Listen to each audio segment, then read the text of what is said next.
لفت نظري ان في اي كيان او في اي شركه كبيره او اي حاجه، ان دايما الموظف العويل اللي هو اصلا ما بيعملش حاجه ده اللي بيترقى وهو ده اللي بيعلى. ودايما الموظف المجتهد قوي اللي بيشوف شغله قوي ما بيسيبش وراه اي حاجه، دايما هو اللي بيشيل الشغل كله، دايما هو اللي بياخد فلوس اقل، ودايما هو اللي بياخد تقدير اقل. ده سببه ايه؟ هو مش بس في الشغل، انت برضو لو هتبص في اي بيت هتلاقي بين السلايف او القرايب وحتى الاخوات هتلاقي في واحده متدلعه خالص ما بتعملش اي حاجه ولا حتى حد بيطلب منها حاجه، وتلاقي التانية اللي طالع عينيها وشايله البيت كله على دماغها بتعمل اللي عليها واللي على غيرها. لو جت في مره، مش هقولك قصرت، لو جت في مره بس تعبت او حابه تاخد نفسها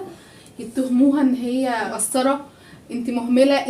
انت مع ان المدلعه دي محدش بيطلب منها حاجه خالص وشايفين ان ده عادي ان هي ما تعملش. فعلا، ومش فكره الشغل بس ومش فكره السلايف بس، ده الفكره العامه عموما، يعني حتى بين الولد وامه قبل ما يتجوز بيبقى حاجه، وبعد ما